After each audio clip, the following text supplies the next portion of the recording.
This is a Film Stories original podcast. We made this. So, where'd you two meet? Actually, it was at a podcasting conference. Podcasting? Interesting. Wouldn't have thought you folks would have been into that. Well, it's not me so much as Sarah. She is quite the early adopter. I mean, she's into these digital audio workstation files and bit depth sample rates and what have you. I mean, God bless her, she's a sucker for all that stuff. Well, who would have guessed that? No kidding.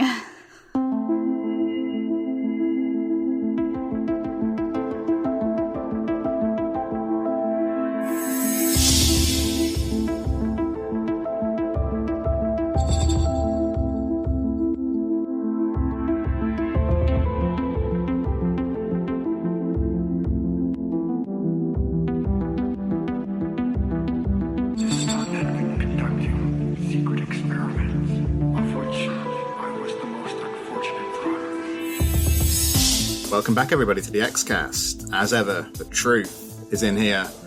I'm your host today, Carl Sweeney, and thank you for joining me for this episode, which is all about Arcadia. Mulder and Scully undercover as a married couple. And I know that Sarah Blair has been waiting for this one for a long time. She's with me. Hi, Sarah. Hey, poopy head. How's it going? Not bad, honey bunch. Anyway, joining Sarah and I as well is a first-time guest on the podcast. I think I'm right in saying. Not his first appearance, though, because it's none other than Tony Black. Hi, Tony. Guys, Godspeed. Does this mean we get to do 5 questions of X? You've already done them, though. But still. We could do 5 more questions of X, maybe. Has it changed? Has it changed over time? Probably, yes. Knowing Tony. Yeah, it's just all the answers are pusher now for every question. Like that's how it's evolved. Yeah. Favorite season? Pusher. Pusher. Yeah. Favorite character? Pusher. Favorite moment? Pusher. Anything with pusher. Or we could have done a spoof 5 questions of X, couldn't we? Where you came on and were like, favorite episode, Fight Club. Favorite character, Cathy Griffin ×2. Yeah.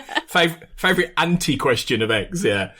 No, it is a pleasure to be back as a guest on season 6. My first appearance on season 6. And I will say at the beginning, 2 things. Number 1, it's been awesome so far this season. You guys have done an amazing job. And I've had so much fun enjoying this as just a listener, a fan. And so it brings a whole new experience to the podcast I started. It's just been a real ride. I was going to ask you that. Does it not feel at all weird to be, on the other side of the studio, as it were, not in the hosting chair? Yeah, I guess so. But it's you guys, so not really. Yeah. Like, if it was anybody else, so it's just like it's nice. It's like I get to have all the fun without any of the responsibility. Which is, what everyone wants, really. Although I'm assuming there's plenty of CC&Rs for this recording, that we need to follow. You didn't get the book? I sent it. But I didn't read it. That was a terrible thing. It might be stuck in the post. But... Shit. My light's just gone out. Oh my God. Okay. Yeah. My light's gone out. Does this mean that? It still looks the same to me. Okay, all right then. Yeah. Okay. I'm just. You gotta replace that. You gotta replace that. Yeah. Well, speaking of the CC&Rs, I hear word on the grapevine that you've got a new pet this morning, and I need to know if it's over or under £16 worth of pet, because that's a rule. It's currently 1 kilogram. So. How many pounds are in a kilogram? I should know this, really, shouldn't I? Hey, Siri. Do you... How many pounds are in a kilogram? 1 kilogram is 2.2 pounds. Okay, all right, then. So I'm all right. Yeah. Thank you, Siri. Okay. So I'm all right. Yeah, I think my puppy sits in the CC&Rs. I've had to tear myself away from the cutest dog in the world. That were cuter than the dog in the episode we're talking about today. What's her name? We got to know the name. The name is Rob. No, it's Betty. Not Scruffy? No, not Scruffy. No, not Scruffy. Should be Scruffy. I did for a long time want to call her Scully, but when you just see a dog and you know a name is right or wrong, she wasn't the Scully in this case. Isn't Betty the name of the tattoo in Never Again? Is that how you've named her after? Yeah, I'd love to say that was the case, but yeah. That would mean she's a psychopath. So hopefully not. Well, time will tell. I mean. Yeah, it's early days. It is early days. She's new, so. Yeah, she is, yeah. Anyway, we're here to talk about Arcadia, which was first broadcast on the 7th of March, 1999. It was written by Daniel Arkin, and it was directed by Michael Watkins. So Tony, I think as a first-time guest, it's only fair to throw it over to you first of all. Surprisingly divisive episode, it seems like, from our Facebook group this week, which we'll talk about in due course. But where do you sit on this? Are you a fan of Arcadia? Yeah, definitely. I mean, when we talked about me popping back to the Xcast to do an episode, and the three of us sort of making at least one episode a year, I think straight away we were all like, let's do Arcadia, because it's really good fun, and it's just a really nice way of approaching the characters of Mulder and Scully while doing their normal job, while investigating, but also doing this wonderful spin on the life that the most fans, I'm particularly looking at you, Sarah, want them to have. This happy married existence as a couple in suburbia. And it's just got a lot of really interesting stuff going on. It's this great comment on American life, the American dream, as Win Schroeder at one point says. It's funny. It's quite bloody, surprisingly bloody and brutal at points as well, which I didn't remember. It's just ketchup. It's just ketchup. Yeah, ketchup and motor oil. Sorry. Yeah. So yeah, I've always loved it. I have always loved it, and I think it doesn't really depreciate with age. And I have to say that, and I've probably talked before on this podcast how my wife, who's a massive telly fan, really knows the stuff a lot of the time. I've struggled to get her into the X-Files, and I've yet to manage to pin her down to do a rewatch. And I put on Arcadia last night. She sat down. She was on her phone at first, and by the end, she was desperate to find out if Gene Gogolak was behind all this. So Arcadia, I'll say it now, this is a good entry point, I think, actually, for people. If you want to get them into the X-Files, in a way, I think Arcadia might work in some sense, in some context, So yeah, big fan. Yeah, maybe. That's interesting. I think your mistake with your wife was because you tried to watch every episode of it, didn't you? I feel like you needed to go a bit quicker, maybe streamline it a bit, don't you think? Yeah, I think so. I should have put a plan in place. I should have had a let's skip space. I think Cathy's got a spreadsheet for that, so. Yeah. I need that. I need to try again. We to be fair, we got to one breath, which is a good, point to start her off at, I'd say. So, I'll give it another shout. If she was interested in Arcadia, I might try Detour next, followed by Quagmire. Yeah. It's not a bad suggestion. That is a good one. That is a good suggestion. Yeah. Those kind. I think she comes at it from those kind of episodes that Arcadia very much is. It's X-Files light in many ways. It is accessible, kind of playful X-Files. And, she personally likes a lot of those kind of shows, quite playful shows with character interaction and things like that, mixed with supernatural stuff. And that is Arcadia. It isn't hardcore X-Files in many ways, and I think I'm going to make up a list for you, Tony. Yeah, do it. I'll do it. I'll make up a list. I think I have, I have a hunch. Please do. And then I will report back when I'm next on the show about how I've got on. Yeah. Tony, can I just pin you down for a mark out of 10? I can't remember if you said. What would you... I didn't. I'd give this a solid 8 out of 10. It's just great fun. Yeah. Sarah, what mark would you give this, and what are your general thoughts? My mark, I would say, 8.5, close to 9. Anywhere in the 8, high 8. Yeah, I would have to say, Tony, I partially disagree that this is the life we all want for Mulder and Scully. As a shipper. I am generalizing. As a shipper, I cannot see the Lacoste,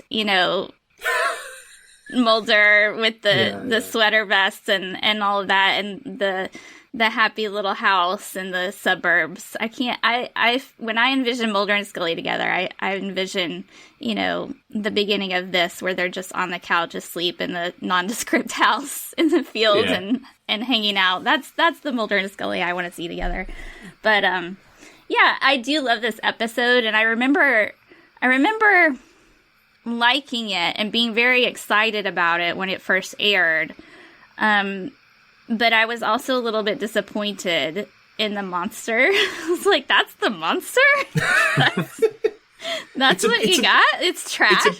It's a bit like the monster in the film Dogma, isn't it? The shit monster in Dogma. Right? It's that, and that was a comedy. So So, and it's just, I remember being disappointed in the monster, but the more I watch it, the more I love it and appreciate it for the silliness that it is. So it's grown on me, and I've come to be endeared to it more than I was when I originally watched. So, and just watching it from a critical standpoint this time, there's so much going on. I mean, not to be like a metaphor for the whole show, but there's so much going on in the underbelly of it all. Like, it's just, you've got everything that's on the surface that's all shippy and fun and light, and then you've got, the underbelly of it all, which is a lot creepier and a lot more sinister. So I like the layers of it all. It's fun. It makes it a fun episode to dig into. Yeah, definitely. I'm also an 8. I've always really enjoyed this one, to be fair. And I think that mainly comes from it's seeing David Duchovny and Gillian Anderson playing Fox Mulder and Dana Scully, playing Rob and Laura Petrie. No. How avant-garde. It's just very fun to see Mulder's idea of what a suburban husband, acts like, basically. And then you've got the awkwardness of Scully kind of reluctantly going along with it. And then she has some moments too where she's kind of in the character and she's trying to get information out of people in quite a nice way too. Yeah, I mean, the monster, it's fair to say, I think it's a weak monster visually, isn't it? I don't think it matters a huge amount to me because the real pull is like that battle between the interlopers and the settled community that they've got there. So I think, the premise of the episode's a bit ridiculous. I think the satire is kind of broad. And arguably it runs a little bit out of steam towards the end. But none of those things bothered me too much, to be honest, because I like the fact there's a clear thematic drive running through the episode. These ideas of like home and community and being a neighbour and conformity and following the rules, all that, being careful what you wish for. I think those ideas are not embedded particularly subtly, if I'm honest. But I think the episode's very good at presenting them in interesting ways. So really good episode in my book. I'll tell you what's interesting, though, is one of the things you said to us off air, Tony, is that you regarded this as possibly the shippiest episode ever. And then, as you know, we've had the Facebook group discussion this week, which has been really fun. And I've spoken to several shippers who disagree. They acknowledge that it is seen by many as a shipper episode, but these people don't necessarily see it that way themselves. So what did you mean by that? And why is it the shippiest episode ever? Well, I think it's interesting to hear what Sarah said earlier about how this isn't what the kind of shippy episode, the shippy life for Mulder and Scully that she would want to see. And I think that's probably true of a lot of the people who are shippers who don't necessarily love the artifice of this episode.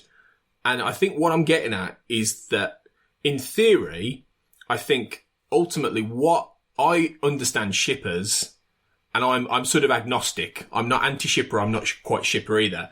I'm in the middle, and I appreciate both camps. But what I understand, what real hardcore shippers want, is Mulder and Scully to be together and to be having a family and to be in love and this kind of thing. Now, in theory, Arcadia, and this is what's interesting about the episode, because the episode is a big satire on this, and it is talking about this. In theory, that beautiful big home in this perfect community, this idyllic, shall we say, very white middle-class community, is what Americans historically were supposed to aspire towards. This community could have been uprooted from a 1950s sort of picture postcard picket fence version of American life. And I think what I'm getting at is that Arcadia is knowingly, in a way, I think I should have thought it through a little bit more, because I think there is more to it than this. But I think it's on the surface, it's a shippy episode because you've got this artifice of Mulder and Scully cohabiting in a house, playing house, having the odd little, you know, in-character flirt. Mulder just having the time of his life playing Rob. And, you know, and thoroughly lapping up the flirting with Scully and all these kind of things. So on those surfaces, I feel like it's an episode which really knows about the shippiness of the show. It's an episode that is, you know, almost playing off what fans, by this point, the writers knew fully what they wanted and where they wanted this to go. So I think that's kind of what I'm getting at. But having read some of the discourse and spoken to you guys, there is definitely more to it than that. So it's I will qualify my statement with it might be a bit rash, and it's interesting to talk about why shippers actually wouldn't want this and what they would want from Mulder and Scully's perfect life, you know? Yeah, well, we'll read through the mailbag at the end, as we always do, but, you know, we always get a good mailbag, but this was a particularly good one, I think, where opinion was all over the place. So it's fun. It'll be fun to go through that later. Yeah. What do you have to add to that, Sarah, what Tony's just said? I mean, I agree, like, to add on to what I mentioned before is that I feel like, you know, it is fun to watch them play house. It's just like Mulder says, admit it, you just want to play house. And I think season 6, I like to dig into the relationship stuff because there's so much going on that I feel happens off the screen. There's just like a tension there, and it's not a good tension coming from Scully. And I feel somewhere they had a big fight that we didn't get to see. There's just and I have a feeling it had to do with probably, you know, Diana Fowley. But, yeah, so I think that there was something going on since the beginning of season 6 that they're trying to work through, and it's all off screen, which is really unfair because I would have loved to see all that. But, yeah, it's I mean, they almost kissed in the movie. Mulder literally went to the end of the earth to rescue her. And there's just a lot of stuff going on that they need to work out. And it's all sort of coming to the surface finally in season 6. And I think that I would like to see more of that as a shipper. You know, like, and it's not, you know, and as much as I like to talk about, like, ooh, the sexy times and the kissing and all of that. Yeah, I want to see that. But the appealing part to me about the shippy stuff is just the feelings and them working through being human and trying to connect with each other and trying to, you know, just the characterization of it all is really fascinating to me because they're such rich characters and they've got so much going on. So I think that's where the shippiness comes in for me is, you know, seeing them, like, finally they're in this situation where they could work through a lot of this stuff, but it's all just the monster. You know, it's all focused on that. So, I mean, one of the relevant factors I'm picking up from the discussions I've had is the fact that in this episode, there's kind of this palpable unease from Scully, isn't there? Where she recoils a bit from Mulder being quite tactile, for instance. But then there's that moment we'll get to when she does the same thing. She loses. She's patting his arm, and she's like, "Oh, whoops! I'm not supposed to be doing that."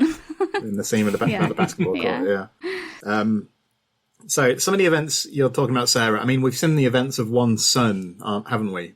Where there's lots going on between Mulder and Scully there that's quite uncomfortable to watch. So the sense I'm getting is that there's an awkwardness to some of the interactions here, which might be off-putting for some. Whereas some of the other episodes you would think of as big shipper favourites, but perhaps they're more in harmony, is the idea I'm hearing. I think it's fair to say the concept here is one which is likely to hold more allure for shippers, isn't it? If you just looked at the one-sentence description of Mulder and Scully go undercover as a married couple, and then, of course, you've got the episode which is sort of saying what you see isn't always what you get. And, you know, you've got these ideas of, you know, the things it does about not putting the toilet seat down and those kind of gestures to a mundane relationship. I think that element of discord, though, that's there, I think that's important. It's important in my view because if you're a viewer who really doesn't like it when the show goes down the shipper route, you know, what you're getting, though, is the version of married bliss they're enacting is so obviously a caricature, isn't it? It's impossible to take it seriously. Except the idea being that the locals do take it seriously because they've got this idealized view of what a suburban couple should be like. So I think that's quite clever, personally. I think if they'd played it more naturalistic and, tried to be a more believable married couple, I don't think the episode would have been as successful. Yeah. Yeah. That's kind of what I mean about the artifice, because that's the key. It's that we know that they're playing characters, but it's based on, a lot of the nods and winks that the show has made towards them getting closer and becoming a couple. And the fact by now this show absolutely understands what the shipper relationship is between these two. And as he's doing lots of episodes, particularly this season, Triangle, The Rain King, where they are, absolutely playing towards that and nudging the audience and saying, hey, we know you like this. We know. And this is the ultimate version of that for me. This is like the ultimate version of that knowing, understanding of this, what has evolved out of the characters and the performers over the years, because at the beginning this wasn't part of the plan necessarily, and it's come out of their chemistry and their dynamic and how it's developed and how the show's become more about their lives and their families. So Arcadia is the ultimate expression of that in many ways, and I think that's the point of it. So, and I think that's why I enjoy it, and maybe weirdly enough, it's on that basis, it's easier to enjoy if you're not completely a shipper. Maybe that is it. Maybe that's the whole point. Yeah, maybe. I was wondering why it was so divisive based on the comments we've had, because I'd never realised that it was. I'd always assumed this was a broadly popular episode, to be honest with you. So we need to acknowledge that, we said that maybe this concept holds more appeal to shippers, but as Sarah's indicated, what all shippers want is not exactly the same. Even if they do want Mulder and Scully to be together, it doesn't necessarily look like this. Having said that, though, I still think it's understandable that an episode that's kind of skewering the idea of a peaceful domestic life, like a blissful married cohabitation, I can understand why that's not to all tastes. And then I think there are viewers who are desperate for things not to go down that route, who don't even want to see like a jaundiced treatment of it. You know what I mean? So maybe that's why it's off-putting to some on either end of the spectrum. I don't know. I'm not in either of those camps. I really like the episode. The labels of shipper, no Romo, I've never really subscribed to any of them, to be honest. I don't like to be labelled. You're an individual. Yeah. You're not a number. You're a free man, Carl. Exactly Contrarian Carl. Yeah. Sarah, I was going to ask you about this idea of the planned community because, I'm not really familiar with that from my own lived experience, as it were, just from representations of that kind of thing on screen. But what about you? You've lived in California. Were you in a kind of an Arcadia Falls type area? Not in, well, we did have a cute little neighborhood, but I was never really in that kind of a situation out there. But here in Georgia, we do have an HOA, a homeowners association, and we've had some drama. We have to pay our dues every year, and they've switched companies. Come on, give us the gossip. Oh yeah. Come on. So one time, the big fuss was when somebody noticed that they were measuring the front entrance for a gate. And that set off just the measuring. Why is somebody measuring? Is that for a gate? Are we going to get a gate? Are we going to get we don't want to be a gated community. Are we going to get a gate? Who's talking about a gate? And boy, that set everybody off because there was like the people who wanted the gate. It was like a gate. And they wanted, like, there were the people who, like, no gators and like people in between who were like, well, we want a gate, but we don't want it to be like, you don't have to have a code, you just have to have a gate. And like, it was like a whole big to-do about that, big fuss. And, we would have, because, everything has to look a certain way. We all have to look the same. So, we have black mailboxes. So we get notices all the time about things, like everybody does. But, we got notices about our mailbox needing to be painted. You got to paint your mailbox. It's looking a little shabby. You gotta paint it. We've got we get notices all the time because I'm not a gardener, so we get weeds. So like there've been days out there where I'm like, oh, I got to get out there and weed, especially in the spring when everything is coming up. And they have a little car that drives around. It's the HOA police. They drive around and take pictures of everybody's yard and they're like, we've taken this picture to show that there are too many weeds in your yard. Please fix this or you will be fined. So you get a letter with the picture of your yard in it. And so one day I was like, and I tried to pay attention, so I would like note what days they would come around of the week. And so one morning, I was like, oh no, my mother-in-law was out. She likes to walk. She's like, Sarah, the HOA police are coming, get out. And so we were out there weeding the garden when they were driving by to take pictures. And I was like, nope, you're not going to get us this time. Oh, dear. I find it so ironic, and this ties into Arcadia, that people in America go along with this kind of thing, given how protective and fiercely, protective they are about their independence and their freedom as homeowners and as citizens, and yet people will live in these communities where they literally have neighbourhood watch police making sure they garden properly. And it's like, how do they put up with that, especially in America? It's bizarre. It is, and it would be, I think, much more effective if we had a trash monster to regulate things than a little car with a person taking pictures. But we can't have solar panels. We'd love to have solar panels on our roof. We're not allowed to have those. I want to get bees. Can't have bees and chickens. Can't do that. So it's not in the CCNRs.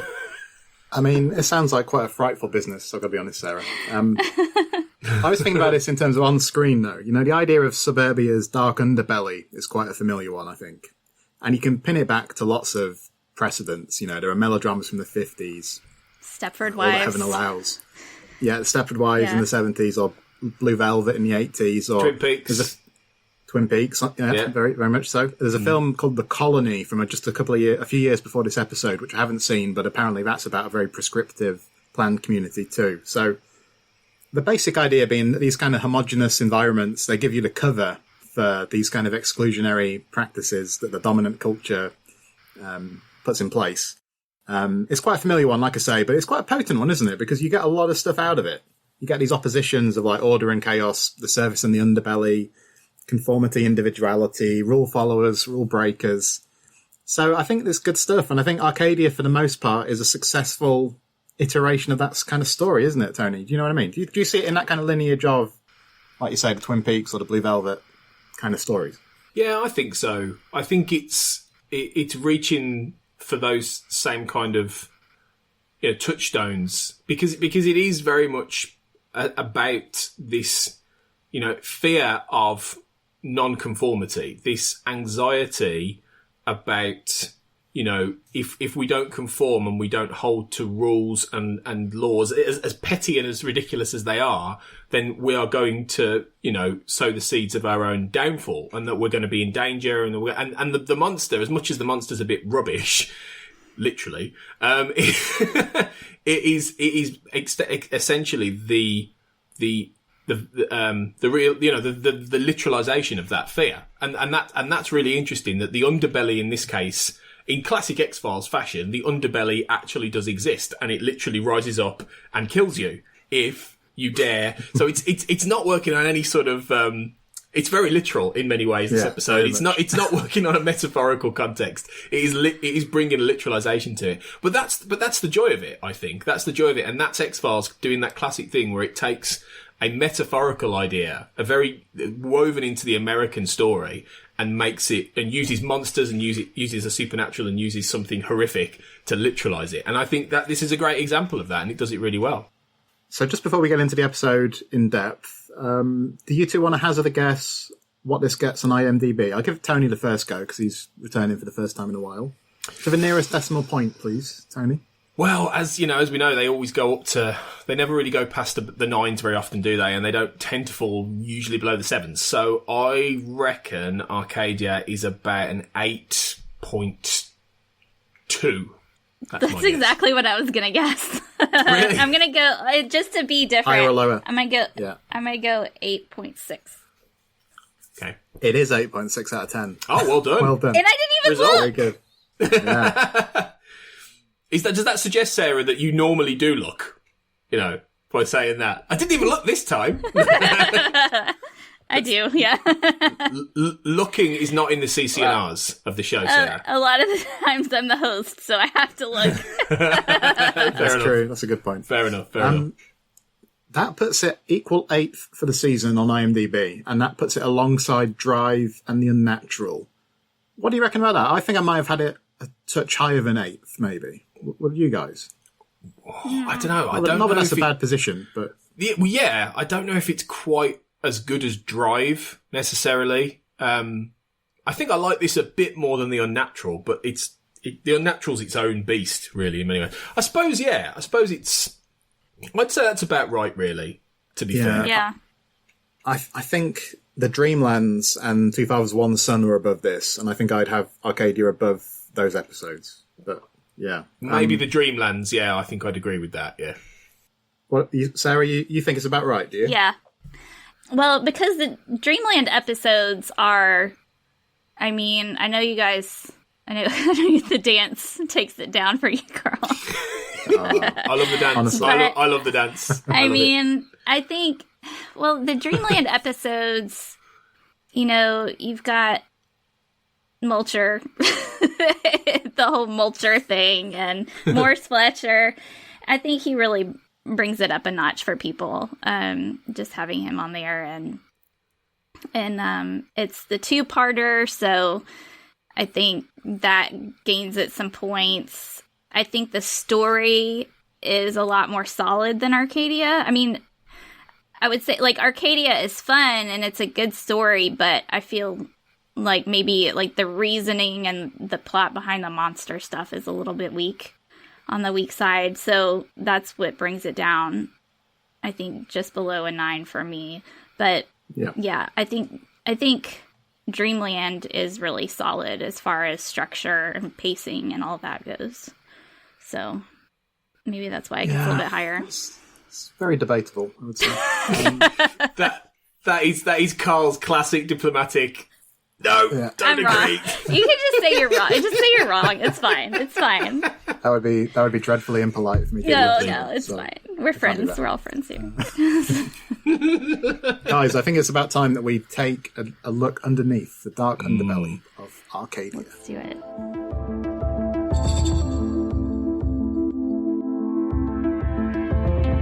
Okay then, so let's get into the episode. We're in San Diego.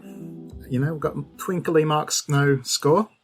We've got this community. It looks really good, I think. The flowers, and you've got that very insistent keypad voice when he's got to punch his code in.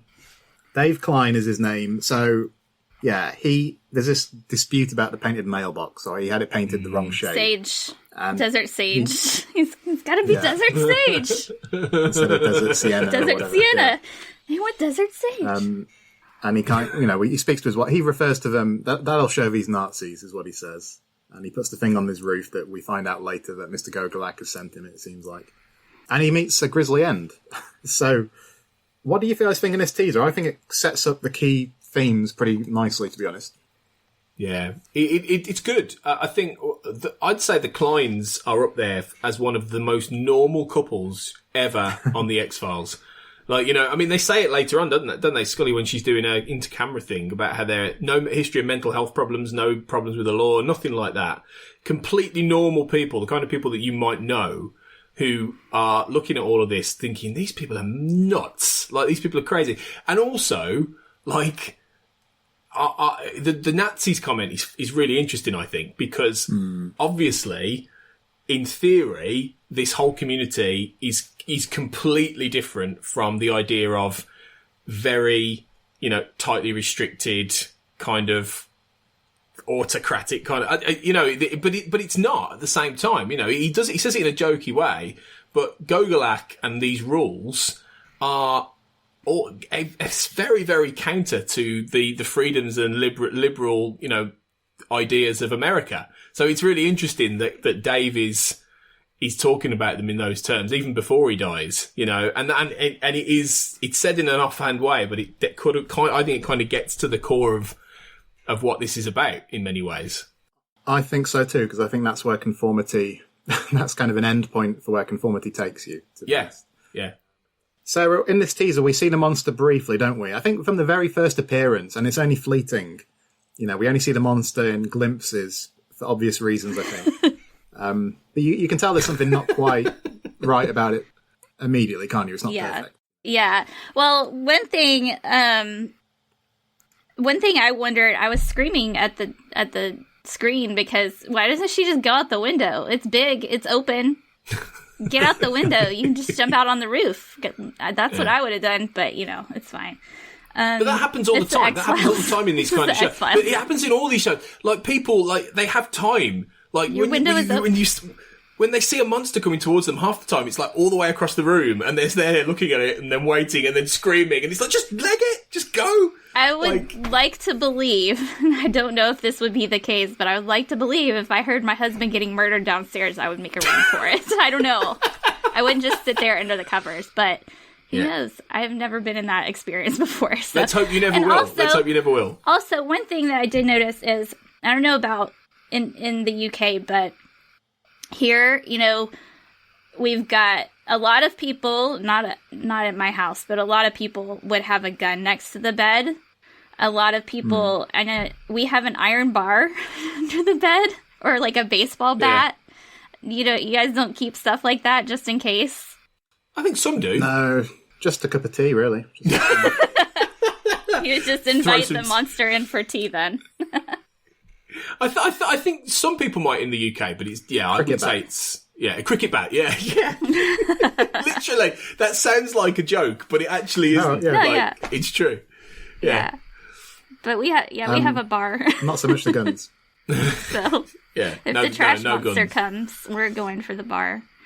The iron bar. I can kind of believe that you would be frozen in place if something really scary is happening to you.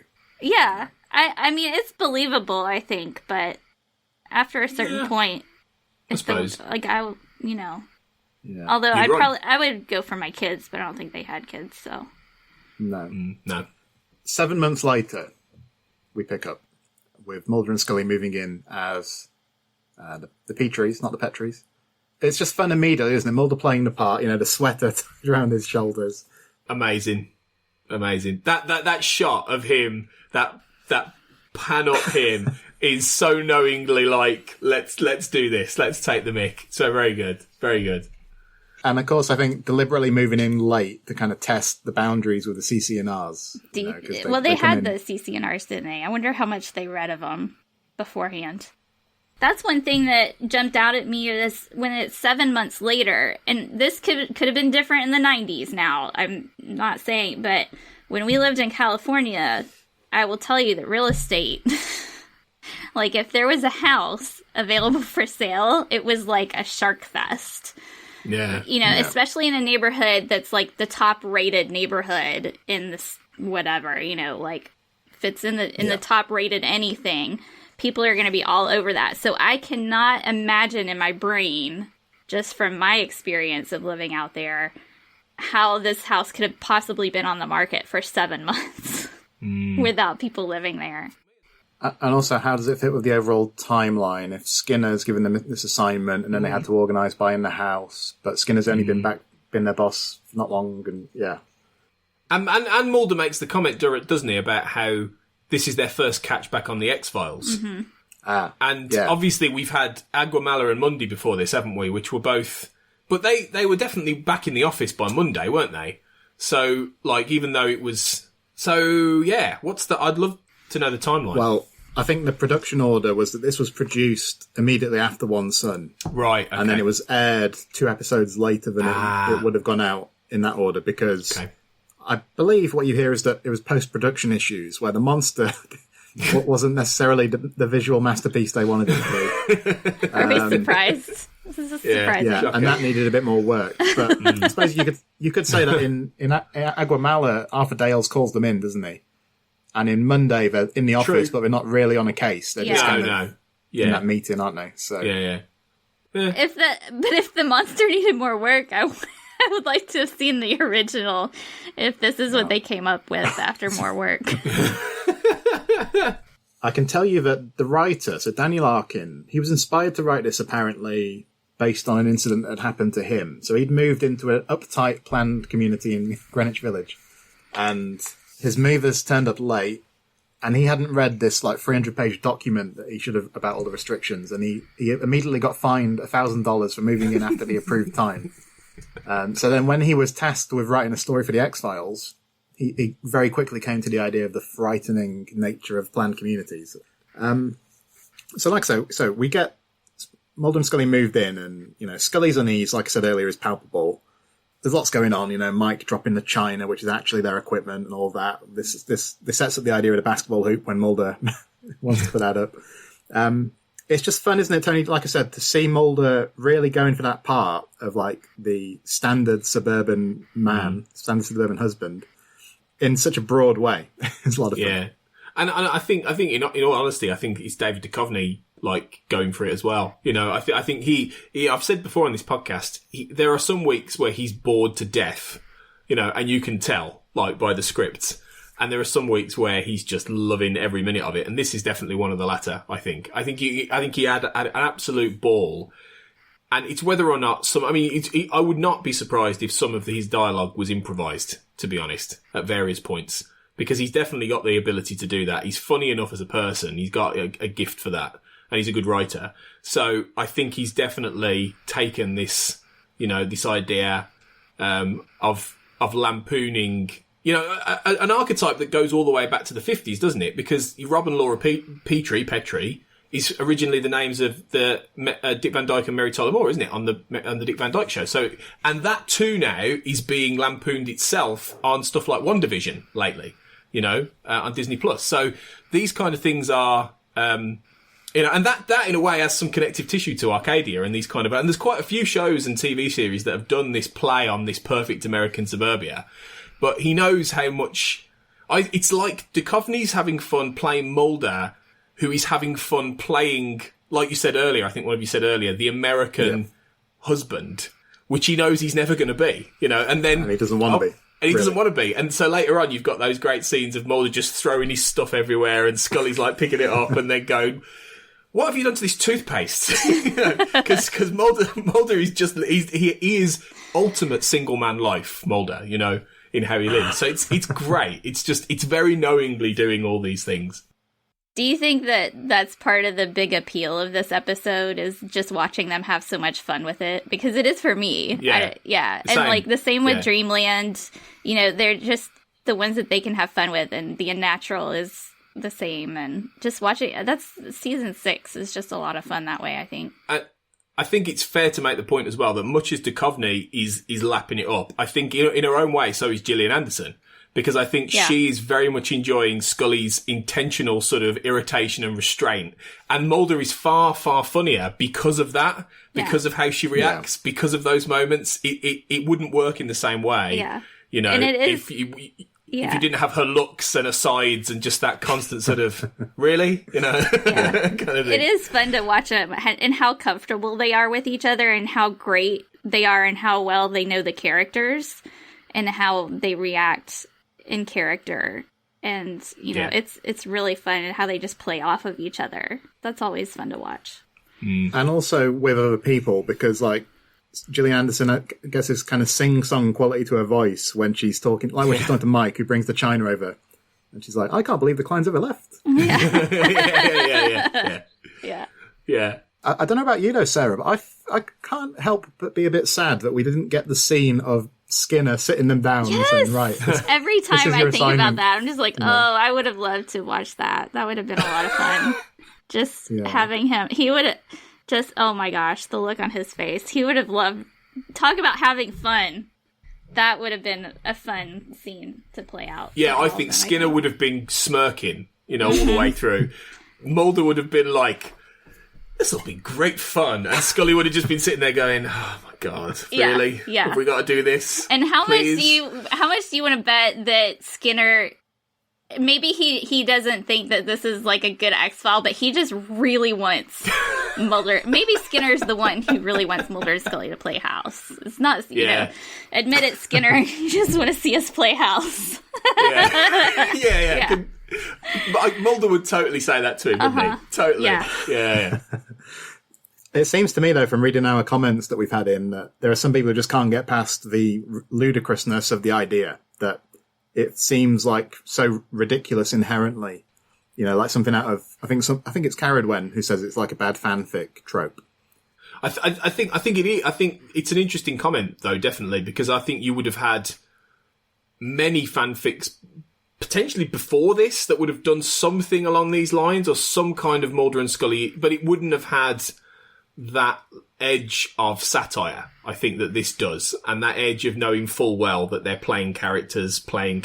So, yeah, it is a fair point, though, and that again is part of why it's a mixed bag for some. Okay, so when we see that scene at the Gogolak house, when they're talking about the Petries, it was interesting to me, Tony, because you get that moment where the women leave the table, leaving the men to talk, don't you? So it's clearly this kind of quite markedly patriarchal community, isn't it? Yeah. And the upshot of the scene is that Mike apparently is the weak link within that community. But I think it goes back to the idea I was talking about of the shiny surface of the community conceals the power structure that's going on.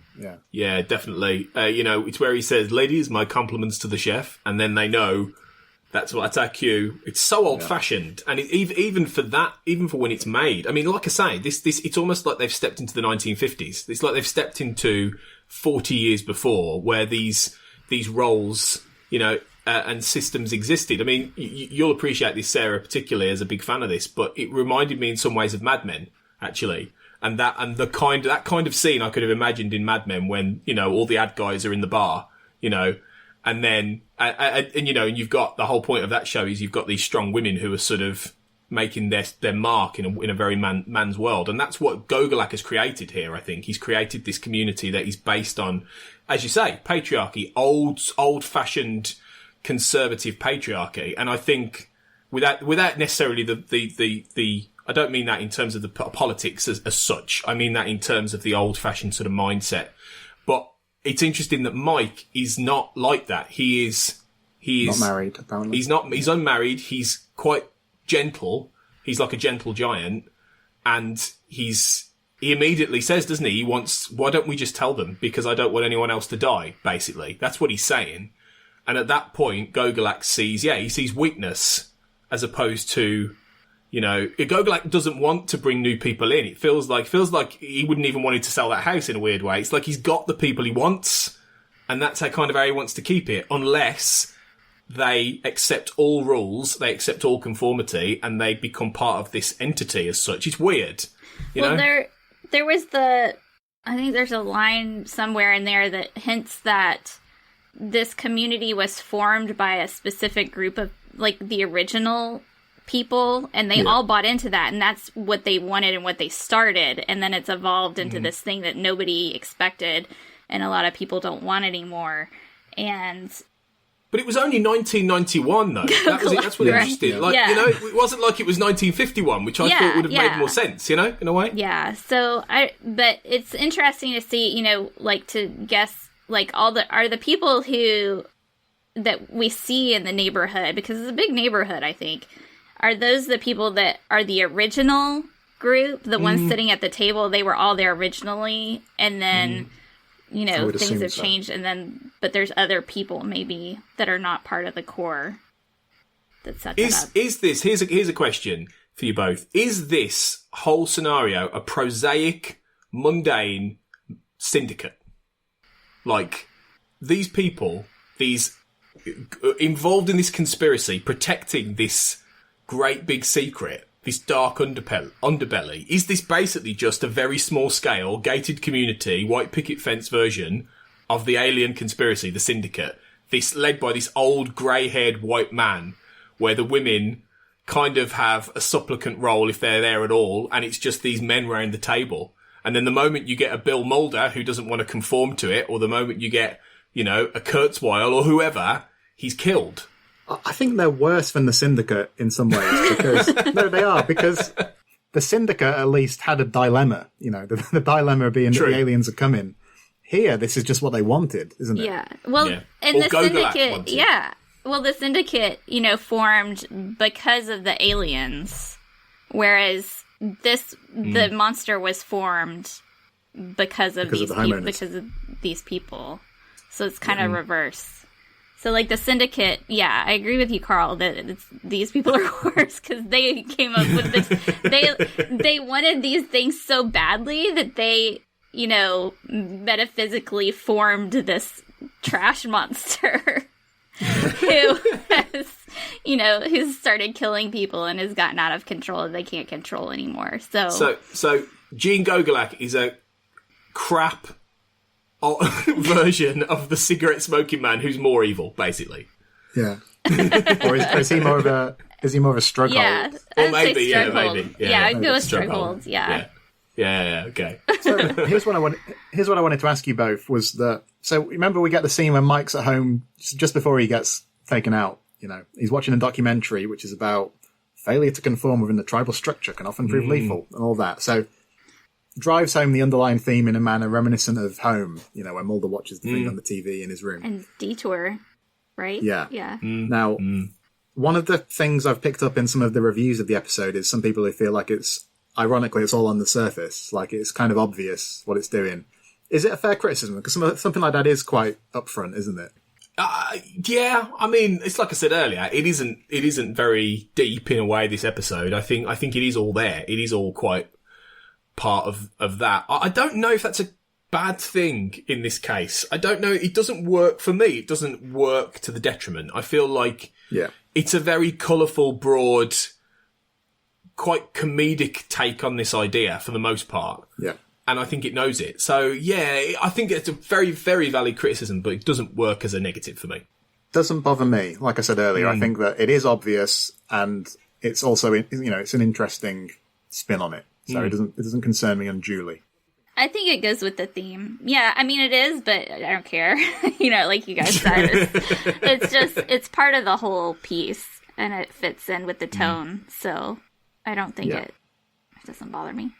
What's maybe slightly less kind of in your face, but still very relevant to the theme. I really like the shot of his welcome mat, which then gets like splattered with blood. Yeah, that's really good. You know? Yeah. And then the very next shot after the act break is that blood being washed away. So that idea of the inviting surface appearances and the bloody reality, you know, really nice. Okay, so then Mulder and, you know, there's some really great dialogue, isn't there, in this episode? All the stuff about, we spooned up and fell asleep like little baby cats. You know? That's right, poopy head. Honey bunch. Does he call her honey bunch? Is that what it is? Honey bunch, yeah. It just makes me think of small potatoes with Babu and... Yeah. I suppose that's in similar terrain, isn't it? Small potatoes, because that's sort of playing off the idea of like these suburban families too, isn't it? Yeah. And Mulder playing a role. Yeah. Is this basically a mashup of Small Potatoes and Home with a little bit of Detour in there, maybe? Yeah. Maybe it is, like, you know? Yeah. If you can imagine such a beast. Well, Our Town isn't that a relevant one too? Yeah. Our Town is about the community with the secret as well. Yeah, isn't it? definitely. And Yeah. These town folk have been eating more than just chicken. Sorry, I just love that line from Our Town. They've been eating more than just chicken. Yeah. Sarah, you mentioned a moment where Scully returns Mulder's affection. That's the scene with Gogolak, isn't it, where he's told that he can't have the basketball hoop. Is that the one you were talking about? Yeah, where they're sitting, is the one where they're sitting on the couch, and she keeps forgetting to not touch him, and it's hilarious. I love it so much, where she just, like, I think there's two times, once at the beginning and then once again, where she's just patting his hand, and then you can see her, like, glance down and, like, pull her hand away. She's like, oh, right. She's, like, falling into this, you know, habit. And I think it's fun to watch Gillian Anderson play it, because on the one hand, like, they're very comfortable with each other after all this time as actors. And, you know, they've been around each other so much that they're very, just, you know, the people as actors are comfortable being around each other.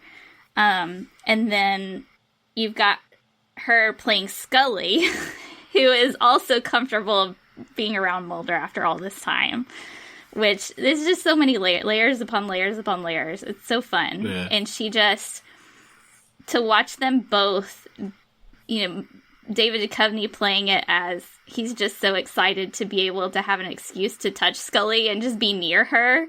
And then she just forgets and doesn't think about it. And then she remembers and it's just like, oh, right. Whoops. And then, yeah. I just love his every opportunity to make like boorish husband man jokes, like, woman, get back in here and make me a sandwich. And her looks. Just like, she just looks at him just to say. I think that's my favorite moment of the whole episode. It's where brilliant. The camera, she just stays, it's like 1 second extra. It just stays on her. She just stares. And it's just... She makes it funny. Yeah. Oh, yeah. Yeah. It's the best. And then the gloves come. It's brilliant. It's completely brilliant. Completely brilliant. My favourite moment of the episode is also a Scully moment, but it's when Mulder makes that quip with the Schroders about dolphins being tasty. And there's that awkward silence, and then Scully gives that really forced laugh. Yeah, that's brilliant. That is so good. Genius. Yeah. Because that's Scully going, oh my God, what is he saying? Like, you know, she's having to sort of, like, you know, it's brilliant. It's brilliant. He makes her so uncomfortable, and that's such great comedy. It's so good. And he's having fun doing it. That's the thing. He knows fully what he's doing. They know each other's buttons. I think that's one of the things that you could argue makes it very shippy, is that they know each other's buttons and they're both pushing them. And it works. It works really nicely. Like when he says that they met at a UFO conference. Oh, that new age, those magnetic bracelets, man. So good. So good. But then they also, in that scene, they also work well together, don't they? In the sense that it's almost like they've rehearsed their plan to try and trick information out of them. You know, where he says, oh, well, we called Mike's office, didn't we, honey? You know, that kind of thing. And that's really good, because they've obviously thought that through, and they've, you know. So, yeah, it's a good balance of both. And also when they sort of press a bit further, and they talk about, you know, maybe he's got some wild secret life. You know, every community's got its dark underbelly, doesn't it, Win? Yeah, well, that's brilliant. Yeah, everyone's got his dark underbelly, and he just looks at him, and it's just, it's great. We were laughing our heads off at that. Like, it's so good. And then when they're walking the dog, and Scully's like, so, you brought us by Mike's house twice. Are you worried about him? Are you worried about him, huh? There are quite a few moments where I feel like Cammy or Win or whatever should go, you guys are asking a lot of questions, because Scully will always be going, they were the Kleins, right? They were called the Kleins, right? And he's just like, guys, pull it back a little bit. You know, like... Maybe Skinner's like listening, maybe they've got things bugged or whatever. Skinner's just like, oh, jeez, guys, come on. Guys, too many questions. It's a good job that the CCNR's mandate that the dogs have to be under 16 pounds, because otherwise I don't think that animal would have got in the gutter, would it? No. That's convenient. Yeah, very lucky. I did like that part. That's a fun scene. I think so too. I was thinking similar to what Tony mentioned a bit earlier, because Wynne talks about this is the American dream, in my opinion. And I was thinking, well, as I understand the general concept of the American dream, isn't it more normally associated with people having the right to do what they want? If you work hard enough, you can have exactly what you want. And they kind of conflate it with this post-war, affluent kind of lifestyle, don't they? But so there's obviously something kind of antithetical, you know, going on there, where you can't do what you want within these very prescribed communities. So what do you reckon, Sarah? What is the American dream? Well, brace yourself for a 3-hour podcast, guys. God. As far as should we get Darren Mooney? We need Darren Mooney to answer this, don't we? Yes.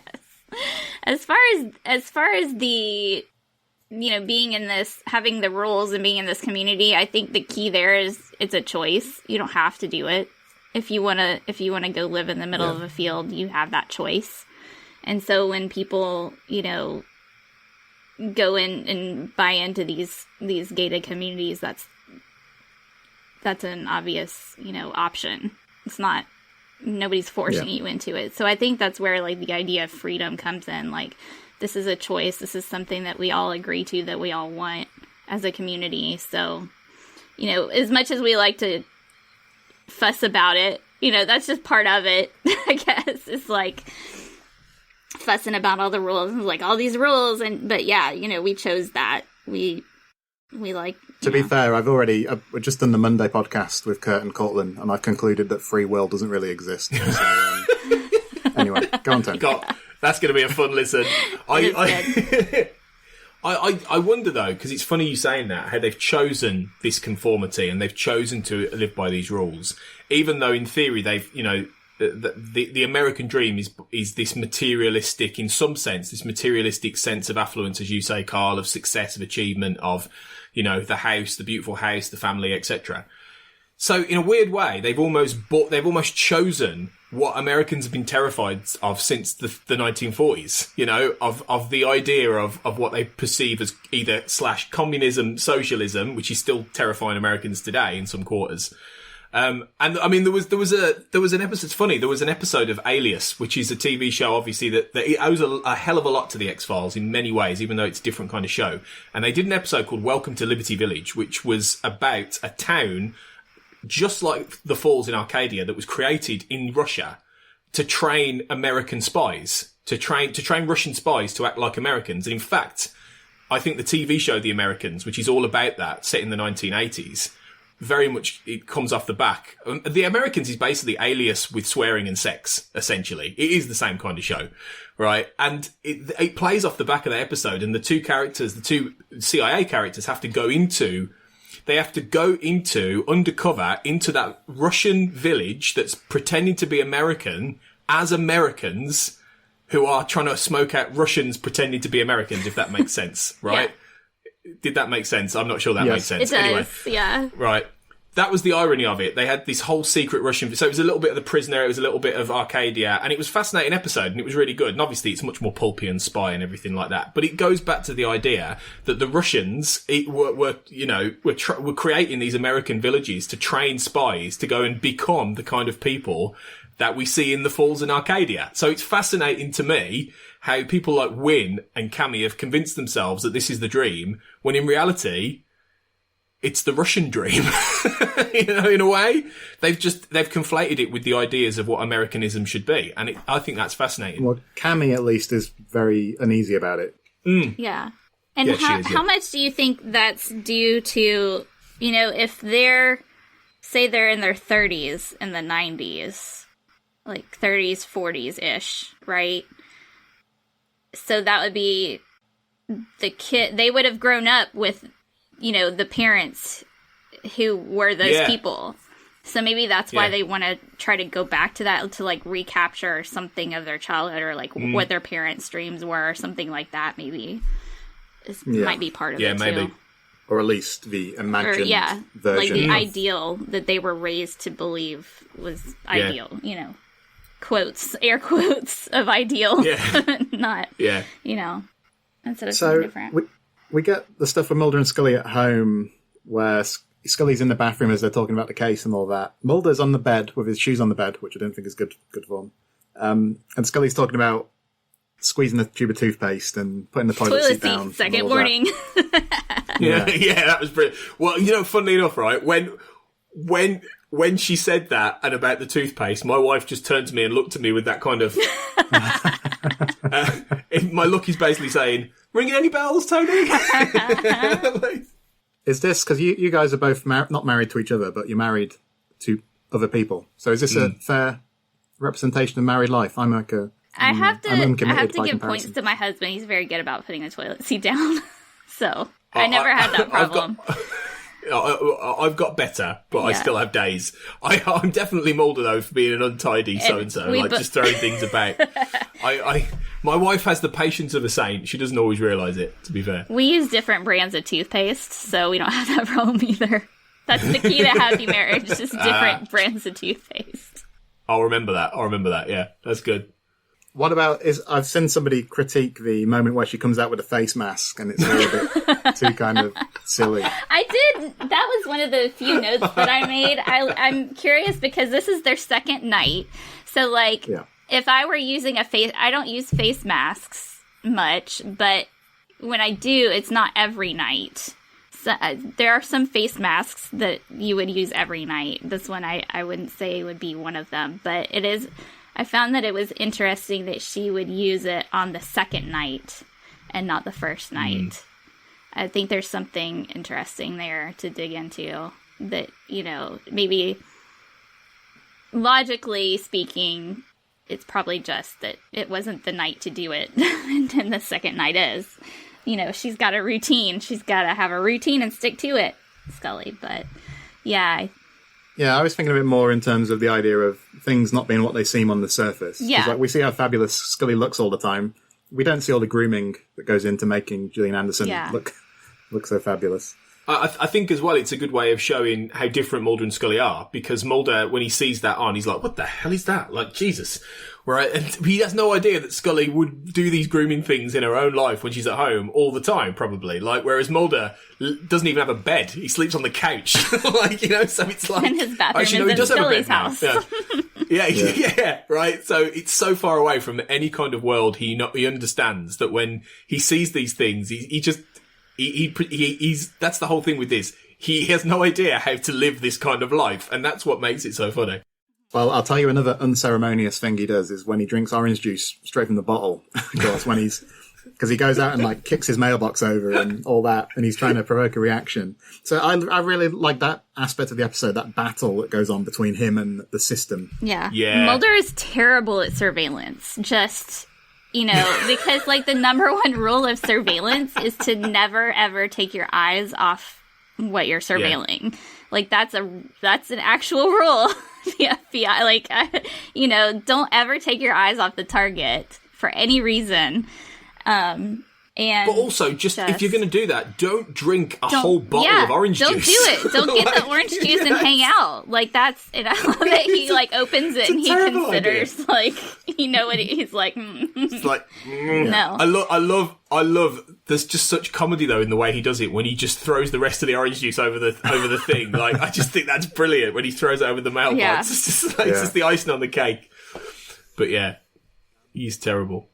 Although it must mean that Mike came out of the sewer or whatever, came out from below the ground for long enough to repair the mailbox, leave that message. You know, I'm not sure about that. Is that I never actually thought about who fixed it. I thought it was gonna. I bet Mike makes sense if he came out of it. Mike came out of the ground. If he's gonna be able to come out of the ground, why doesn't he just run away? Yeah, also in broad daylight as well, right? As well, covered in mess. Maybe that's a great point. Maybe like Mulder's wee was like Austin Powers. You know, when Austin Powers goes to the toilet after he's unthawed and it's like 5 hours. Maybe that was what it was. That's how when Mike had time. Or maybe it was. I don't know. What's the wife? The next door Wynn's wife. What's her name? We've said it. Cammy. Yeah. Cammy, sorry. Okay. Maybe it was Cammy walking scruffy and she fixed it. That might be more logical, I guess. I like Mike. I like Mike the best. Yeah. That's great. Trash Mike. He's not Big Mike anymore. He's Trash Mike now. So the episode kind of, I would say, oscillates a bit between being lighter and being more serious. So like you get later when after the basketball hoop's been cleared away because Mulder goes out and like pushes the buttons with that when he's playing at 10:30 at night or whatever.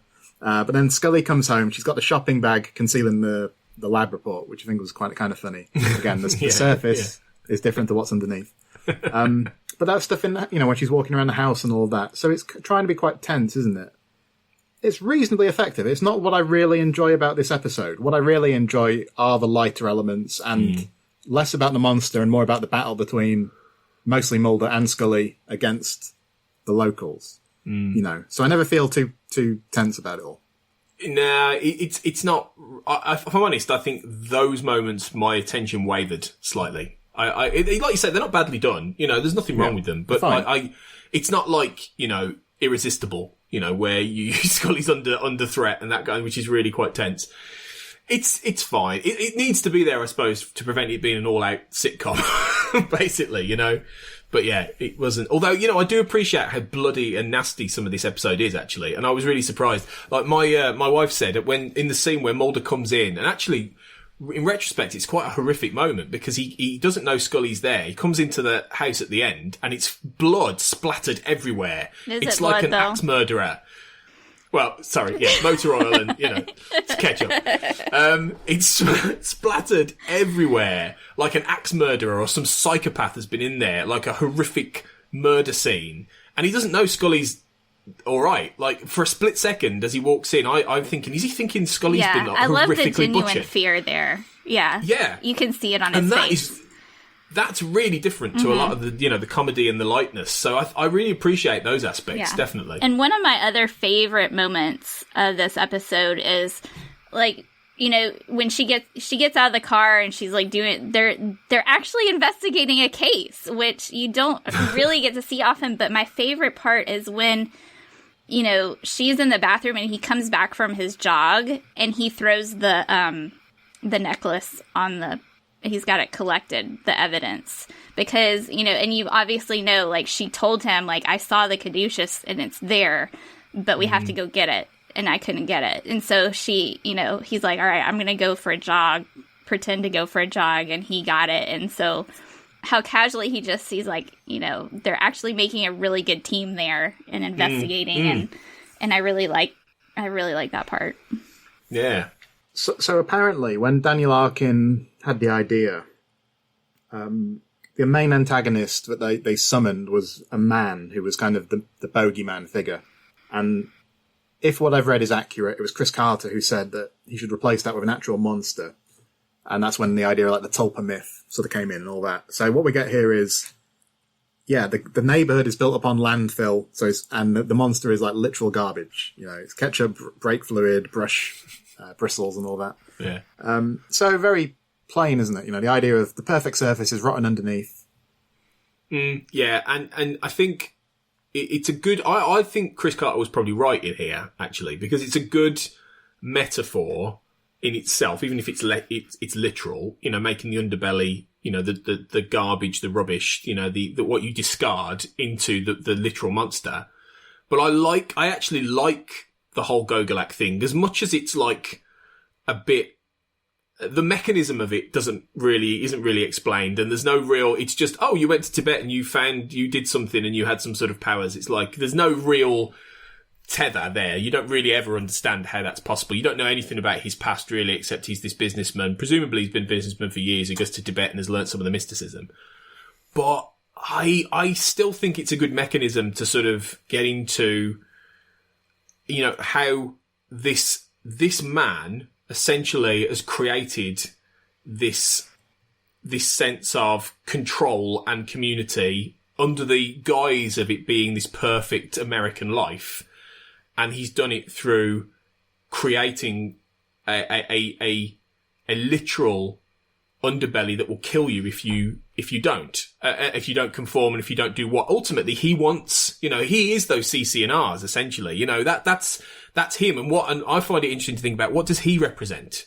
What does Gogolak represent as a character? Because he is he's quite well played by, I think it's Peter White, the actor who plays him. He's quite cold and calculating and creepy in the performance, but he's not really a massively fleshed out character. But what he represents is perhaps what interests me even more. So I quite like the Tulpa and all that stuff. Yeah, no, I quite like it too. Like I said earlier, I think it lacks a bit of subtlety, but it does the job well enough, and it's kind of interesting. And I think if this had been like a monster hunt episode, if this had been something like The Host, where it's all about them tracking down this monster, and it was less about the community and more about there's this neighborhood where the monster's on the loose, then the visual unsatisfyingness of the monster would be a problem. Definitely. And maybe the lack of plausibility or whatever would be a problem.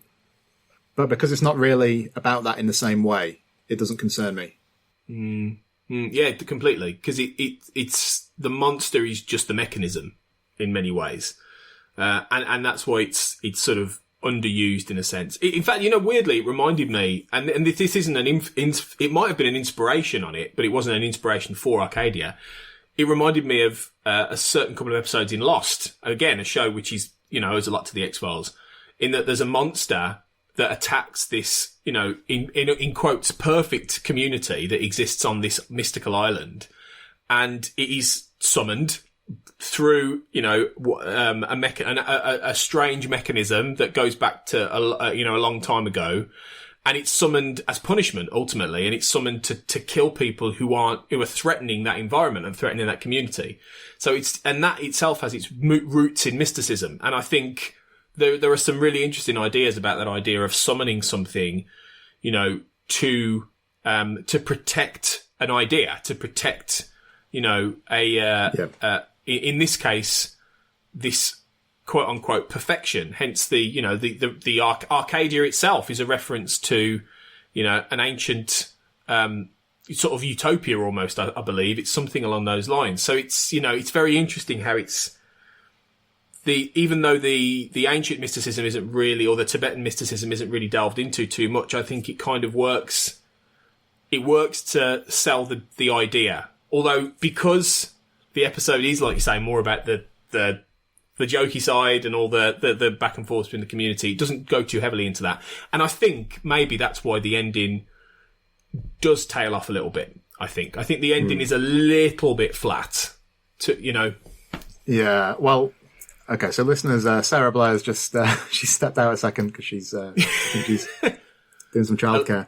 A light's gone off outside. She's just gone to fix it. Oh, there she comes. She's back. She's covered in blood, or is it that Yeah.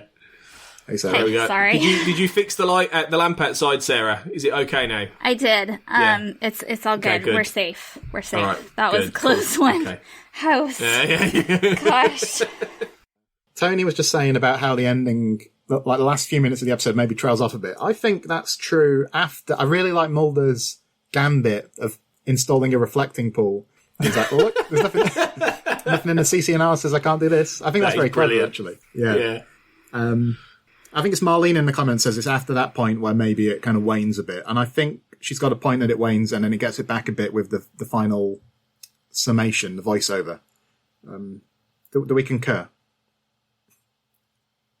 Oh, sorry. Go. Sarah, I've taught loads, so I'm you sorry. go for it. Oh, can you? Sorry, my husband just texted me about breakfast. I'm sorry. Just say, woman, get in here and make me a sandwich. He's like, sir, he's asking me. He's like, yeah, do you want some pancakes and eggs and turkey bacon? And I was like, yeah. Are you fixing it? Sounds good. No, that is good. Okay, sorry, Carl. I apologize. Can you say that one more time? Does it tail off a bit towards the end, basically, Sarah? I think the pacing goes a little fast. But it's. I think it doesn't bother me because it's exciting stuff, and so I think they build up and build up and build up, and then the ending does go pretty quick. As far as the pacing goes, but there's once you figure out the mystery and what's happening, there's not much left to it. You know what I mean? So I don't find fault with it. I think it works for what it is, and it all sort of culminates in this trash fire mess. Yeah. So yeah. I never felt a huge amount of mystery to the whole episode, really. I mean, I couldn't have told you the specifics first time round, but I feel like it's very evident very quickly that this community they've all got a secret, basically. Because they're so broad that there's not much else there's not much of another way you can interpret that, I find. But again, I don't hold that against the episode.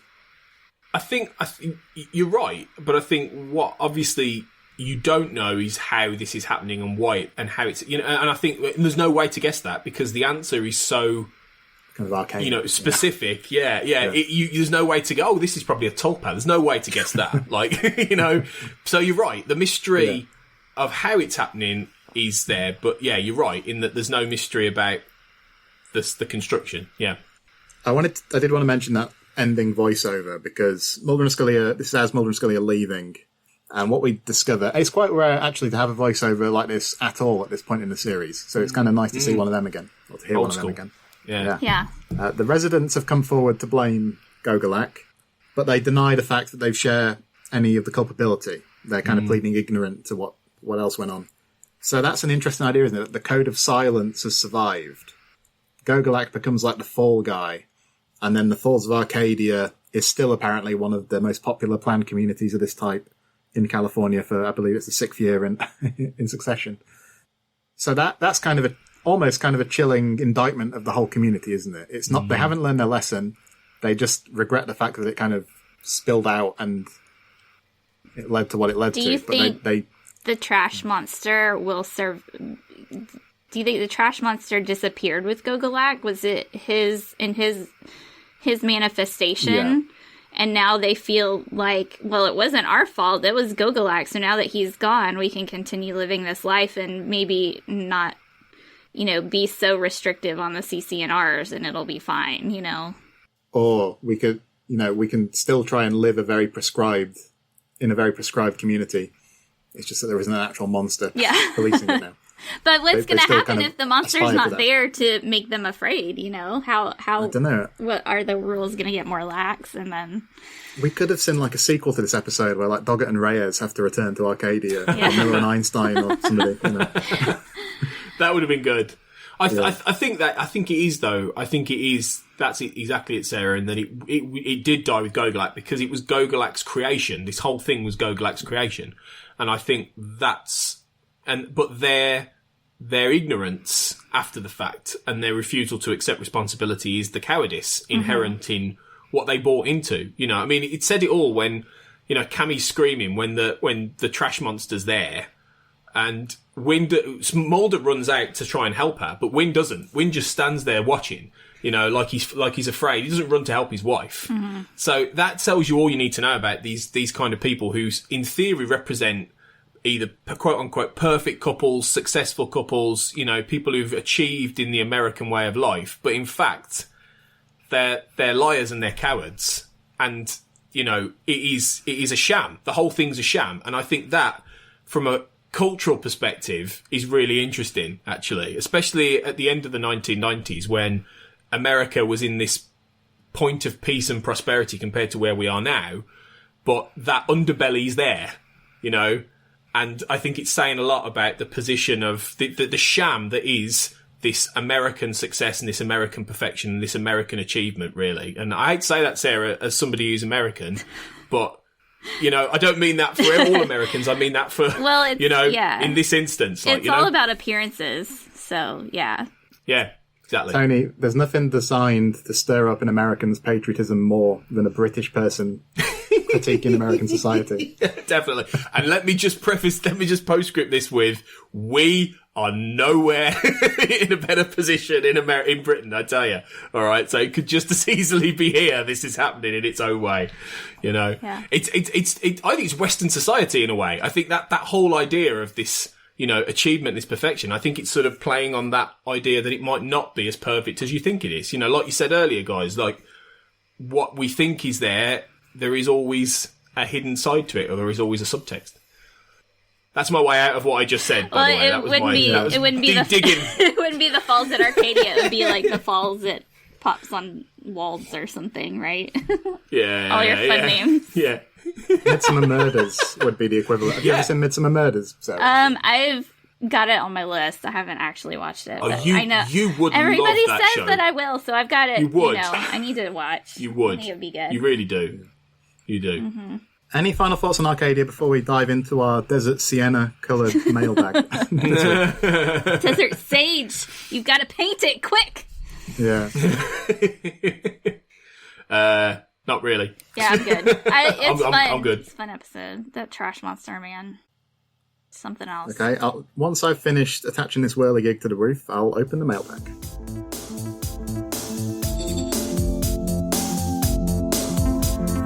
Okay, so like I said earlier, we had a lot of stuff in this week. I've been selective. I've tried to pull out quite a few comments, though, because there was such a range of opinion. So let's go through them. From Cathy Glinski, first of all, who said, I love the tension between Mulder and Scully in this episode. There's clearly something uncomfortable going on between them under the surface. It's not all light and fluffy. These two are still working out some issues, and the perfect community with a dark secret is a very effective metaphor for their relationship at this point. I think they don't. This isn't the. I mean, there's never really been an episode of the X-Files where they've sat down and talked through everything with their relationship together, and I don't think there ever will be. I don't think it's that kind of show. I think ultimately Arcadia is a really good way of sort of playing on some of the ideas and the romantic tropes and the shipper tropes and all these kind of things that fans know about. And I think in that sense it does that, but it's not. Like I said before, it's artifice and it's satire and it knows it is. So yeah. So one or two other people have mentioned about where it falls in the chronology of their relationship and so on, which we'll come to shortly. But Paige Schechter says, this is one I used to like a lot more than I do now. I don't think it makes the most of either its comic moments. And she says, oh boy, let's see Deana react to a badly packaged box of china being dropped. Nor its intimate opportunities. Cue Mulder's reaction to the tired face mask cliche. This scenario was done much better in our town, and our leads felt closer with more at stake then. Eps like this go a long way to explaining why Season 6 is considered X-Files light.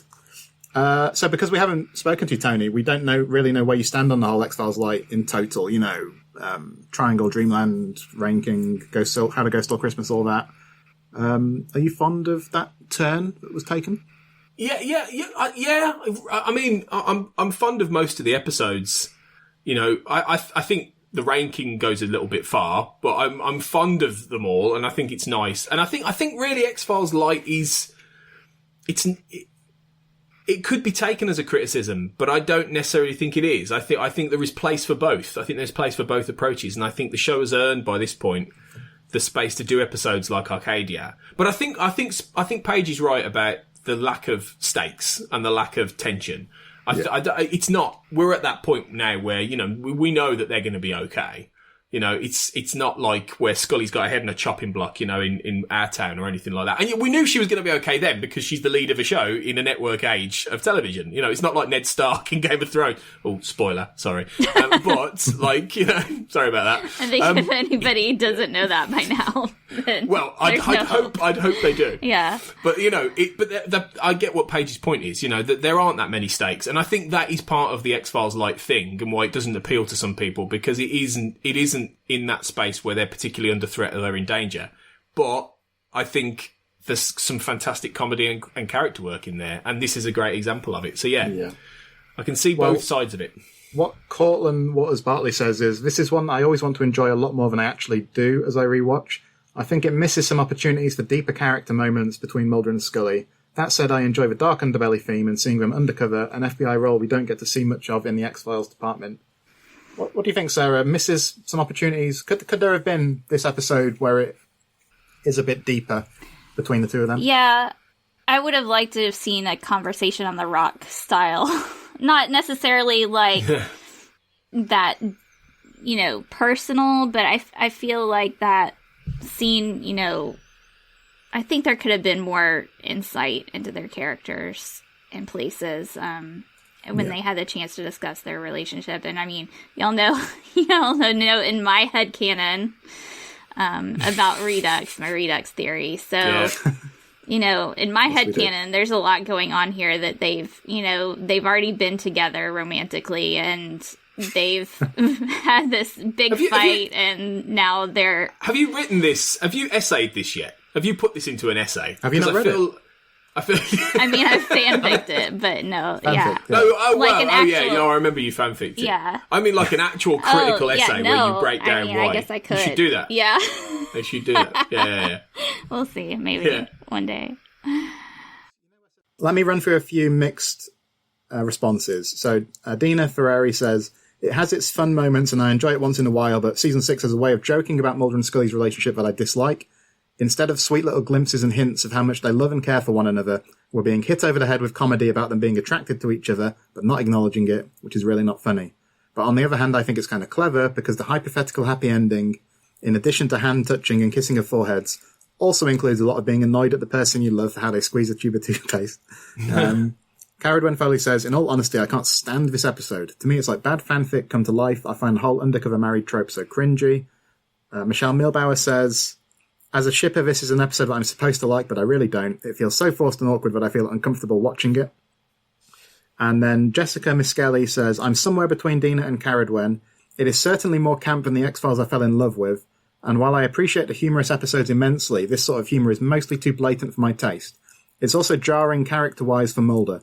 Only 2 episodes ago we had one son. Does he think he can go from that scene at the Lone Gunman's to being all jokey again? Scully's reactions are much more on point. Yes, I know the X-Files is only partly an encompassing story arc, but this is one of those standalone episodes where the disconnect is off-putting. On the whole, too cutesy, with insufficient depth. So I wonder if that disconnect she's talking about, I wonder if that would have been more obvious if this had aired directly after One Son, or would it not really have mattered for most viewers? It's funny, I was talking about this in relation to Paperclip and DPO in a different way recently, about how, you know, it's so, and I think it was a conversation actually around Aguamala as well, in that Aguamala is such a shift from One Son, and it doesn't feel like there's much of a landing strip, you know, even though, and I feel like that's part of this, in that the X-Files doesn't do, You know, it's still rooted in that. It doesn't have the serialization to sort of carry these things through in the same way. You know, you have your mythology where all the personal stuff happens, and then snap, you're in the middle of, you know, a completely standalone kind of thing where you have the characters and their archetypes, and you might get hints and nods towards certain things, but you don't get any explanation. Television isn't written like that anymore. You know, it's very seldom written like that. Nowadays, you will have an ongoing story arc or an ongoing character arc, and you will have references in all of those episodes that sort of flow into each other. Sometimes that works for the better, sometimes it doesn't. You know, there's room for both approaches, but I can see what she means in that you do suddenly, with the X-Files, snap from one state to another, and especially when you have huge episodes of massive import, and then you go to something really knockabout, it can really throw you off. Yeah. Well, to add to that a little bit, you guys know I've been rewatching Castle. But one of the, and I know you guys haven't seen this, so spoiler alert. But one of the things that I feel, does Ned Stark get his head chopped off? I'm not going to say. I'm not going to let you know. That happens in every show. Yeah.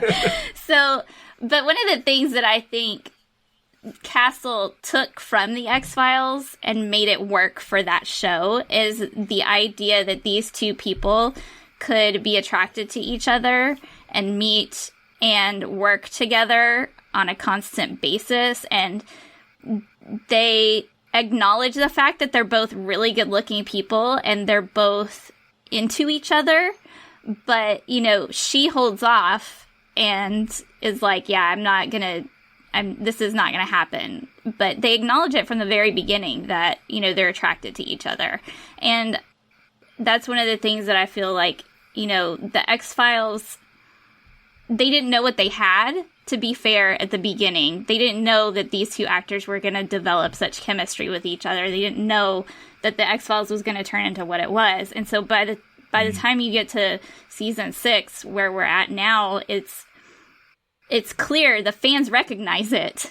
And, you know, you've got Chris Carter over here being like, platonic, platonic, platonic, and so there's like this push and pull. Yeah, it's push and pull between that. And the fans are thirsty. The fans are thirsty by this point, aren't they? But, you know, yeah. Is it all the fans, though? Not all the fans, to be fair. Quite a few of the fans. Yeah, so yeah. I think by this point, it's like we want them to acknowledge that they're attracted to each other, but at the same time, you know, they're still holding back on that, and it creates like this weird kind of frustration and dynamic. Whereas I think if they would have just maybe acknowledged it right out at some point, or just, you know, I don't know, it's different. But I think that's one of the reasons why Castle works so well, is because they're like, all right, we've got two hot people, they've got chemistry, we're gonna make this a thing and go from there. And it's great. They do an amazing job at it. Whereas, you know, just a few more, because we had lots of really good stuff in. Chandru, I'll just abridge his comment, but what I liked from him was, he said, the big question is, would Skinner really have assigned them as an undercover married couple? Throughout the episode, Mulder seems determined to blow their cover by going over the top, and I'm left wondering why Skinner thought this was a good idea. Maybe this was actually Krychek blackmailing Skinner with the nanomachines from SR-819. Maybe deep down beneath his rat boy exterior, Krychek is just a shipper at heart. It's kind of like that. I like that idea. Kurt North said, I love this episode. Yeah, very good. Kurt North says, I love this episode. Mulder's playfulness really shines through. He's enjoying it so much, from the like the dish to woman, get back here and make me a sandwich, which I've quoted several times. And I can hear Kurt How saying did that turn out, Kurt?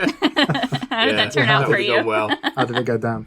The monster is a bit lame, but I like that. It's good to see the actor Abraham Ben-Ruby, who I believe is Big Mike. I was a fan of ER at the time, so I got a thrill from it. The suburban locale, gated community with a secret plays out in a totally different way to the way Millennium was doing it at the time. Yeah, because it was enjoyable, wasn't it? It wasn't unremittingly grim, I think. Yeah. I'm just kidding. Time is now, listeners. Just kidding. The questioning from both Mulder and Scully is a thrill. Jumping out of character, poking the bear, a great ep. Cheers, Kurt.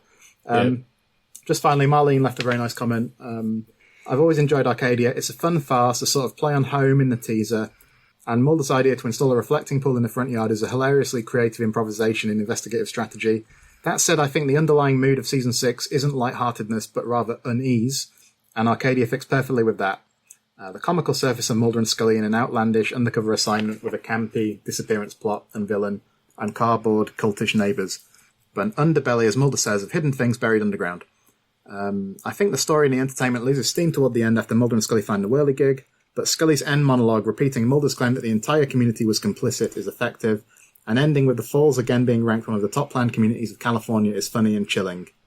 And she says, as an aside, her mother always mentioned this episode as the most realistic X-File because of the compulsive behaviour of the Neighbourhood Rules Committee, those CCNRs. Can I just go back to Chandru's comment, because I think this is an indication that Chandru has watched the Davy Train. Because if you remember in the Davy Train, there was that episode where Dave Krychek and Steve Skinner both went undercover into the halls in Arcadia. It's called the halls in Arcadia, if you remember. Student halls, was it? Yeah, but it was a really progressive episode because they were pretending to be a gay couple, and they were pretending to be like a gay couple at university, at college, in order to smoke out, another trash monster. It was a great episode, and it very much a sequel. Gene Gogolak comes back, but he's also a teenager. It's weird. I don't quite know how they did that, but it was a great episode of the Davy Train. But there was the Explainy Train coverage of it. I found quite unsatisfying. I don't know about you. Well, it's Matt Latham for you. It's yeah. Don't bother with that. Just watch the episode. If only they'd learned to put down the toilet seat. That's just... Oh, yeah. I know. That was terrible. That was unfortunate, to be fair. Yeah. Anything else, guys, before we wrap up? I think we've fully raked over this one, haven't we? I think that there's one final thing that very Columbo. One final thing. I'm going to Columbo you all. Did I dream this, or does Mulder put a pink flamingo in the garden? Yeah. He does, doesn't he? Yeah. Okay, good.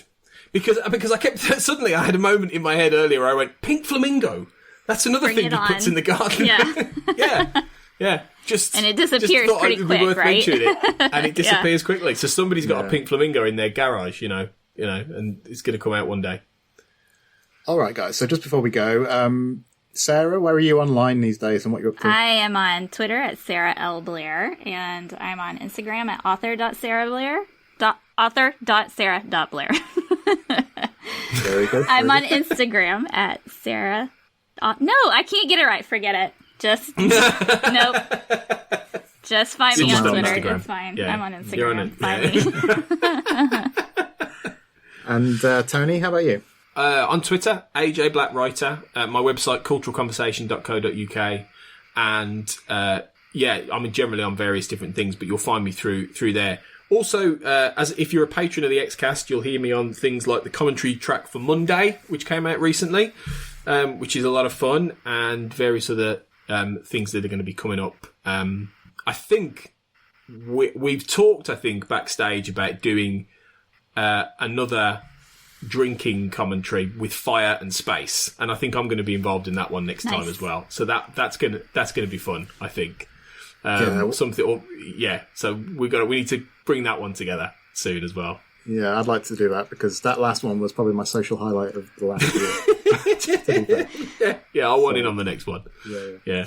I'm on Twitter at CKJ Sweeney. I'm also pretty active in the X-Files Basement, which is our Xcast fan group on Facebook. That's all for this episode, listeners. We'll be back soon with the next episode. But until then, always remember, trust no one. Elsewhere on We Made This. The time is now. A Millennium podcast. I hate Hollywood. I hate the way these stories are told.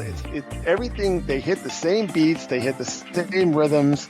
It's kind of like, it reminds me of like a blues thing, where it's like, well, a lot of people love the blues, but, I realize that it's everything has the same underlying structure, everything is like 12 bar, 1/4/5, pentatonic, everything is following the same core elements, and it just gets exhausting after a while.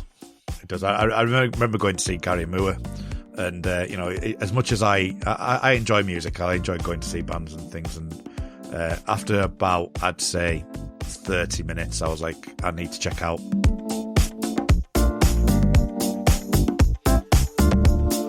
We buy records. How much would you sell this record for on Discogs? Now, the record in question is Microsoft DOS on a vinyl album which you can actually boot a PC with. You've got to be kidding. I'm not kidding. Does this sound bring back any memories? From what I can gather, it looks like they've done it as a hobby project. But if it was commercially available... All it needs is an incredibly vaporwave sleeve, and I guarantee that hipsters would pay a fortune for that.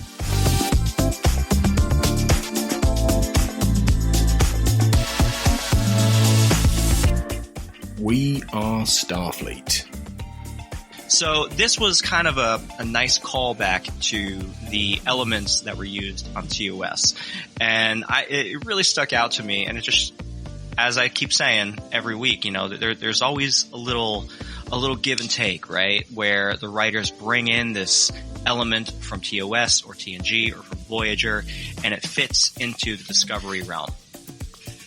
Yeah, and I'm glad that they didn't draw out Giorgio seeking medical attention for her issue. I was a little worried. Check out all of these shows and more on the We Made This podcast network.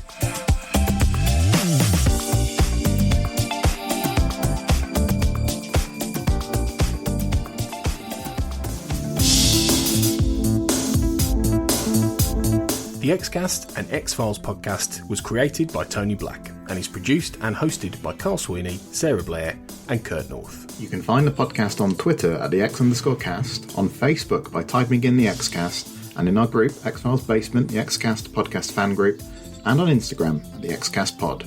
Don't forget, you can support the show by becoming a member on Patreon. Our patrons get early access to episodes, behind-the-scenes chats with our hosts and a thriving community of X-Files, and other premium interviews and specials. To find out more and subscribe, you can go to patreon.com/thexcast. That's patreon.com/thexcast. We are also part of the We Made This podcast network, full of popular culture shows, including our Millennium series, The Time Is Now. You can find all of our shows at our website, wemadethispod.com, or via Twitter at wemadethispod. Thanks for listening and keep watching the skies.